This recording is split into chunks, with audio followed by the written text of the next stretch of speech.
ಈಗ KCET ವಿದ್ಯಾರ್ಥಿಗಳಿಗೆ KA ಕಡೆಯಿಂದ ಅಫಿಷಿಯಲ್ ಆಗಿ 3 ಬಿಗ್ ಅಪ್ಡೇಟ್ಸ್ಗಳಾದರೆ ಇದ್ದಾವೆ. ಹಾಗಿದ್ರೆ ಬನ್ನಿ ಈಗ ಆ 3 ಬಿಗ್ ಅಪ್ಡೇಟ್ಸ್ಗಳ ಬಗ್ಗೆ ಇನ್ಫಾರ್ಮೇಷನನ್ನು ಈ ವಿಡಿಯೋದಲ್ಲಿ ನಾವು ತಿಳ್ಕೊತಾ ಹೋಗೋಣ. ವಿಡಿಯೋವನ್ನು ಸ್ಟಾರ್ಟ್ ಮಾಡ್ತೀನಿ. ಅದಕ್ಕಿಂತ ಮೊದಲು ನೀವಿನ್ನೂ ನಮ್ಮ ಚಾನಲ್ಗೆ ಸಬ್ಸ್ಕ್ರೈಬ್ ಮಾಡ್ತಾ ಇದ್ರೆ ಈ ಕೂಡಲೇ ಚಾನಲ್ಗೆ ಸಬ್ಸ್ಕ್ರೈಬ್ ಮಾಡ್ಕೊಳ್ಳಿ ಮತ್ತು ಲೈಕ್ ಮಾಡಿ. ಈಗ ನಾವು ಇನ್ಫಾರ್ಮೇಷನನ್ನು ತಿಳ್ಕೊತಾ ಹೋಗೋಣ. ಹೌದು, ಈಗ KCET ವಿದ್ಯಾರ್ಥಿಗಳಿಗೆ KA ಕಡೆಯಿಂದನೇ 3 ಅಫಿಷಿಯಲ್ ಆಗಿ ಬಿಗ್ ಅಪ್ಡೇಟ್ಸನ್ನು ತಿಳಿಸಲಾಗಿದೆ. ಒಂದೊಂದು ಅಪ್ಡೇಟ್ಸ್ನ ಬಗ್ಗೆ ಈಗ ತಿಳ್ಕೊತಾ ಹೋಗೋಣ. ಮೊದಲನೇ ಅಪ್ಡೇಟ್ ಏನು ಅಂತಂದರೆ BPT ಕೋರ್ಸ್ಗೆ ಸಂಬಂಧಪಟ್ಟಂತೆ ಅಡಿಷ್ನಲ್ ಸೀಟ್ ಮ್ಯಾಟ್ರಿಕ್ಸನ್ನು ಹೆಚ್ಚುವರಿ ಸೀಟ್ ಮ್ಯಾಟ್ರಿಕ್ಸನ್ನು ಇದೀಗ KA ಕಡೆಯಿಂದ ಬಿಡುಗಡೆ ಮಾಡಲಾಗಿದೆ. ವಿದ್ಯಾರ್ಥಿಗಳು ಚೆಕ್ಔಟ್ ಮಾಡ್ಬೋದಾಗಿರುತ್ತೆ. ಎರಡನೇ ಅಪ್ಡೇಟ್ ಏನು ಅಂತಂದರೆ ಸರ್ಕಾರಿ ಯೋಗ ಮತ್ತು ನಿಸರ್ಗ ಚಿಕಿತ್ಸೆ ಶುಲ್ಕದ ವಿವರಗಳನ್ನು ಇದೀಗ KA ಕಡೆಯಿಂದ ಅಫಿಷಿಯಲ್ ಆಗಿಯೇ ತಿಳಿಸಲಾಗಿದೆ, ಫೀಸ್ ಸ್ಟ್ರಕ್ಚರನ್ನು.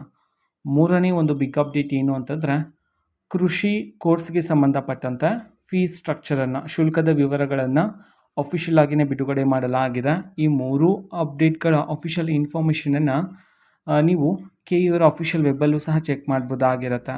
ಓಕೆನಾ? ಸೊ ಇದು ಇವತ್ತಿನ ಒಂದು ವಿಡಿಯೋ. ಇದೇ ರೀತಿ ಇನ್ನು ಹಲವಾರು ಯೋಜನೆಗಳಿಗೆ ಸಂಬಂಧಪಟ್ಟಂತೆ ಮಾಹಿತಿ ಬಂದ ನಂತರ ಆದಷ್ಟು ಬೇಗ ನಾನು ನಿಮಗೆ ಇನ್ಫಾರ್ಮೇಷನನ್ನು ತಿಳಿಸ್ತೇನೆ. ಅದಕ್ಕೋಸ್ಕರ ಚಾನಲ್ಗೆ ಸಬ್ಸ್ಕ್ರೈಬ್ ಮಾಡ್ಕೊಳ್ಳಿ ಮತ್ತು ಇನ್ಫಾರ್ಮೇಷನ್ ಇಷ್ಟ ಆಗಿದ್ದರೆ ನಿಮ್ಮ ಫ್ರೆಂಡ್ಸ್ ಆ್ಯಂಡ್ ಫ್ಯಾಮಿಲಿ ಮೆಂಬರ್ಸ್ಗೂ ಸಹ ವಿಡಿಯೋವನ್ನು ಶೇರ್ ಮಾಡಿ, ಜೊತೆಗೆ ಚಾನಲ್ಗೆ ಸಬ್ಸ್ಕ್ರೈಬ್ ಮಾಡಿಕೊಂಡು ಸಪೋರ್ಟ್ ಮಾಡಿ.